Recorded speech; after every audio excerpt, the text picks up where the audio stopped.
Self help हानजाफोरा गिबि मोननाय 25,000 रांखौ मोजाङै बाहायब्लासो आबुं 75,000 रांखौ मोनफुंनो हागोन। कातिराम बर' इउ.प सोरखारा कक्लाबारि बियाबनि सिङाव थानाय सेल्फ हेल्प हानजाफोरनो चेक रानदों। बाक्सा 22 नं कक्लाबारि बियाबनि सिङाव थानाय कक्लाबारि साफागुरि फरायसालिमानि नब्लाङाव इउ.प सोरखारा कक्लाबारि बियाबनि सिङाव थानाय गासै मोन 91टा सेल्फ हेल्प हानजाफोरनो माइनाव सोरां बिथांखिखौ बिथा खालामनानै 25,000 रांनि चेक रानदों। बे चेक राननाय हाबाफारिखौ बेखेवगिरि आलासि महरै बाहागो लाफैनानै बेखेवना होयो बिटिआरनि बुंथिगिरि कातिराम बर' बिथाङा। लोगोसे बिथाङा आइजोफोरनि सिगाङाव बुंथिदों दि 25,000 रांखौ मोजाङै बाहायब्लासो बिटिआर सोरखारा आइजोफोरनो होनाय 75,000 रांखौ मोनफुंजोबनो हागोन होनना। बे हाबाफारियाव गाहाय आलासि महरै नुजाथि फैयो आसामनि केबिनेट मन्त्रि उत्कल ब्रह्म। बिथां मन्त्रिया खौरांगिरिनि गेजेरजों फोरमायदों दि कक्लाबारि बियाबनि सिङाव थानाय हेन्डलुम मडेल भिलेज जागोन होनना खौरांगिरि गेजेरजों फोरमायो। जोबोद मोजां मोनदों आङो बिटिसिनिफ्राय 2020 मायथाइनि बिसायख'थियावनो मोनसे खोथा होखानाय जादोंमोन जे सेल्फ हेल्प ग्रुपफोरनो 75,000 होनाय जागोन। दा बहुद जाहोनाव फाइनान्सियेल सेंसन बायदिसिना लानानै एसे लेट जाबाय, नाथाय दा 3,800 जे सेल्फ हेल्प ग्रुप सेलेक्सन जादों आरो बेवहाय गासै प्राय 38,000 माने मेम्बार्सफोर दं। बिथांमोननि मुङाव माने फार्स्ट इन्स्टलमेन्ट 25,000 खौ दाखालि मुसलपुरनि अदालबारियाव होजेननाय जादों। दा बेनिनो मोनसे पार्ट हिसाबै कक्लाबारियाव दिनै होफैनाय जादों। आरो बिटिसि सरकारा मोनसे थांखि लाबावदों 3,800ल' नङा 6,000 सेल्फ हेल्प ग्रुपफोरनो अनसुंथाइ होगोन आरो 75,000 रांखौ होगोन। नाथाय बेयो किस्ति जागोन इन्स्टलमेन्ट बेसिसाव। फारसेथिं आं आसाम गभर्नमेन्टनि मिनिस्टार हिसाबै आं बेखौ फोसावनो लुबैयो मा आसाम गभर्नमेन्टआ मोनसे डिसिसन लादों जे गासै 4 लाख सेल्फ हेल्प ग्रुप दं आसामाव आरो 10 मेम्बार हिसाबै लायोबा 40 लाख मेम्बारफोर दङ। दा गभर्नमेन्ट अफ आसामा 40 लाख मेम्बारफोरनो गासैनोबो बेंक एकाउन्टआव 10,000 थाखा करि रां अनसुंथाइ सोना हरगोन। एबाराव सेल्फ हेल्प ग्रुप हिसाबै नङा, सेल्फ हेल्प ग्रुपनि मेम्बार हिसाबै रांखौ मोनगोन।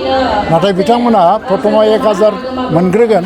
आरो बिनि दारै बिथांमोना प्रजेक्ट बानायनानै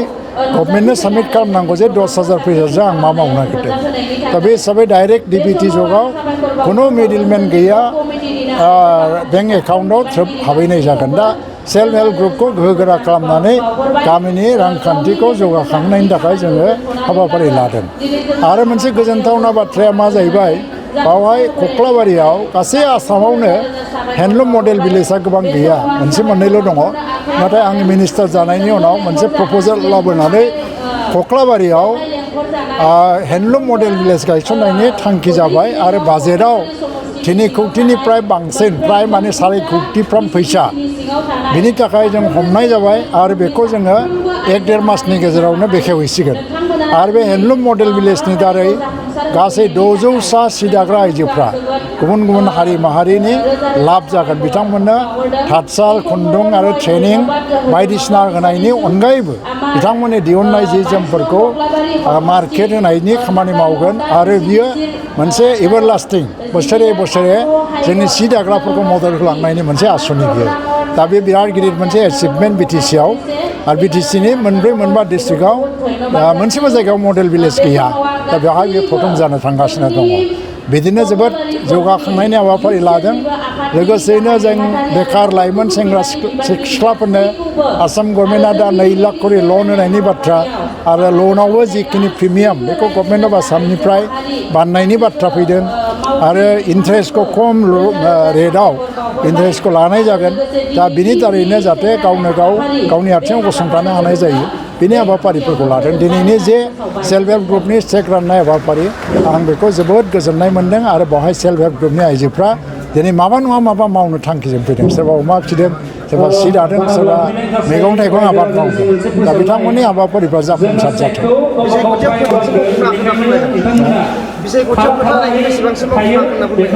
बिसायख'थियाव जिखिनि खोथा होदोंमोन बियो 75,000मोन दा 25,000 जों फारसेन्ट होबाय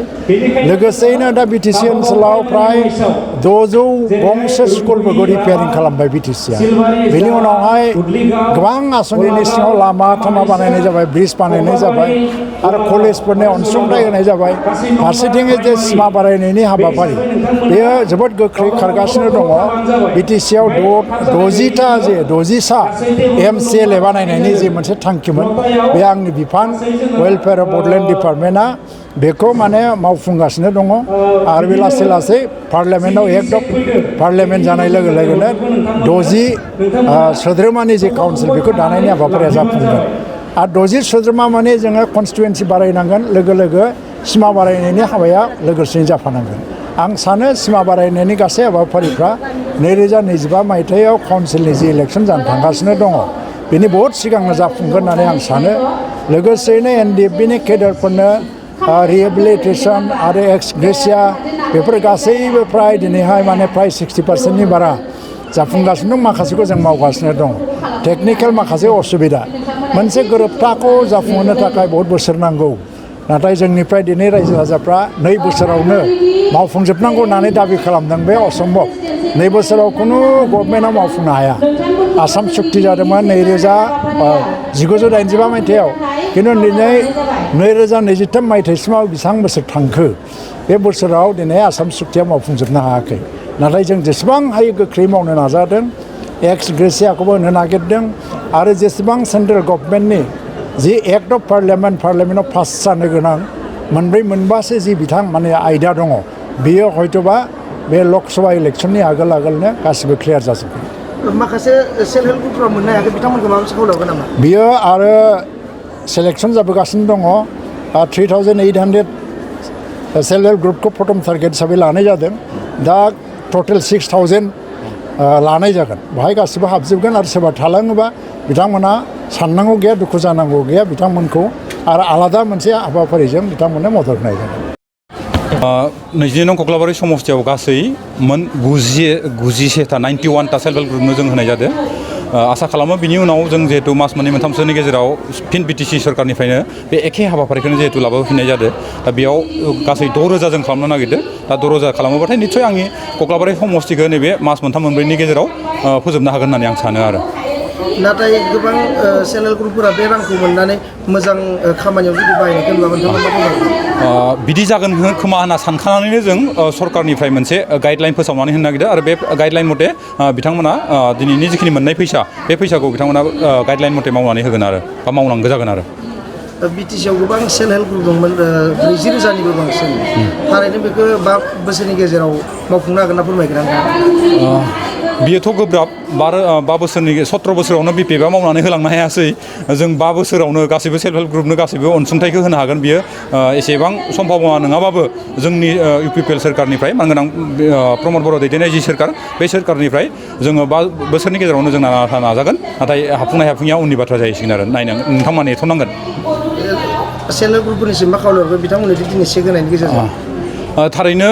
मानगोनां प्रमद बर' दैदेननाय जि सरकार बे सरकारा सेल्फ हेल्प ग्रुपनि अनगायैबो बिटिसिआव रायजो जानाय गासै 35 लाख सुबुंखौ संस्थापन होनायनि जिखिनि बेबस्था बा इलेक्सनाव जिखिनि प्रतिश्रुति दंमोन बे प्रतिश्रुति हिसाबै नैबे सेल्फ हेल्प ग्रुपफोरनो 25,000 रां होनायाबो मोनसे होननानै आं सानो मानो होनबाथाय जों 1 vote 1 job होननानै मोनसे फोसावदोंमोन आरो बे जबखौ गोबां दैदेनगिरिफ्रा खालि सरकारि सेलारि मोननाय होननानै सानना लादों दिनै नैबे राङारि अनसुंथाइ होनायनिफ्राय गुबुनफोरजों लोगोसे दिनैनि गेजेराव सेल्फ हेल्प ग्रुपफोराबो निस्सय गावखौ मोनसे गसंथानो हानायनि थाखाय बा गावसोरनि जिखिनि सेल्फ हेल्प ग्रुप बे ग्रुपखौ गसंथानो हानायनि थाखाय नाजाथाबनानै मावफुंनो मोनसे मोजां संस्थापन जागोन होननानै आं सानो आरो लोगोसे बिनि अनगायैबो जिहेतु जों गुबुन बिफानाव सेल्फ हेल्प ग्रुपफोरनो राङारि अनसुंथाइखौ होनो जों नाजादों PNRDनि थ्रुयै एग्रिकालसारनि थ्रुयै फिसारिनि थ्रुयै हेफाजाबजों जों आरोबाव सेल्फ हेल्प ग्रुपखौ हेफाजाब होनो सानदों आसा खालामो बेफोरबायदि सरकारनिफ्राय जिखिनि आसनिफोर बे आसनिखौ मोनखांनायनि उनाव निस्सय बिथांमोना गावसिनि सानदांथिजों बा गावसिनि मोनदांथिजों बा सरकारा होनाय गाइडलाइनजों गावसिनि आथिङाव गावसोर गसंनो हागोन होननानै आं सानो आरो इनस्टलमेन्टखौबो दिनै मोननाय सेल्फ हेल्प ग्रुपनिफ्रायबो जानो हागौ बिथांमोना जुदि 25,000खौ मोजाङै बाहायोबा आरो बिनि अनगायैबो गोदान जों सेल्फ हेल्प ग्रुपखौ इनक्लुड खालामगोन होननानै जों सावरायबाय थानाय जादों आरो नाथाय माखासे बिपिएफनि दैदेनगिरिफोरा सेल्फ हेल्प ग्रुपनो खोथा होनायखौ होनायाखै होननानै बुंसोलायनायखौ नुनो मोनो माबा मोनसे बुंहरगोन नामा बिथांमोना सरकारखौनो बहुतबार सेफायखाबाय दा सेल्फ हेल्प ग्रुपखौबो होनायखौबो जुदि होआखै होननायाथ' बिथांमोननि मोनसे आखु दिनै ससियेल मिडियायाव नोंथांमोना नुनो मोनो सोरबा साफा सानैया पेज फिसा पेज खुलिना लानानै ओरैबायदि मोनसे कन्ट्रभार्सियाव समाजाव मोनसे सोनानै होदो जायनोखि फेसबुकखौनो जों आथिखालाव नायनो सुखुवा आरो नङैनि बिथांमोना बायदिसिना एडिटिं खालामो बायदिसिना बाथ्रा बुङो नङै बाथ्राफोरखौ फोसावलाबायबाय थायो ओंखायनो आं बिथांमोनखौ खावलायनो सानदों मोनसे आर्गुमेन्ट्सजों मोनसे जुक्तिजों मोनसे ससाइटिखौ डेभेलपमेन्ट खालामनायनि जिखिनि आर्गुमेन्ट्स नांगौ बे आर्गुमेन्ट्सजों बिथांमोना ससियेल मिडियायाव फोसावनानै होयोबाथाय मोजां जायो दान्थे बिदान्थे जायो इयाव आंहा बुंनो लागा बाथ्रा गैया नाथाय नोंथारिखौबो जुदि जानला मानला फोसावलाबायोबा थायो जोंनि थाखाय इउ.पि.पि.एल आरो बि.पि.एमनिल' नङा गासै जोंनि बर' हारि बा जोंनि ओनसोल बा बिटिआरनि ओनसोला बियो उनफिननानै थागोन आरो ओंखायनो आं बिथांमोनखौ खावलायनो लुगैदों बिदि बायदिसिना कन्ट्रभार्सि जाथावथाव जायनिखि समाजा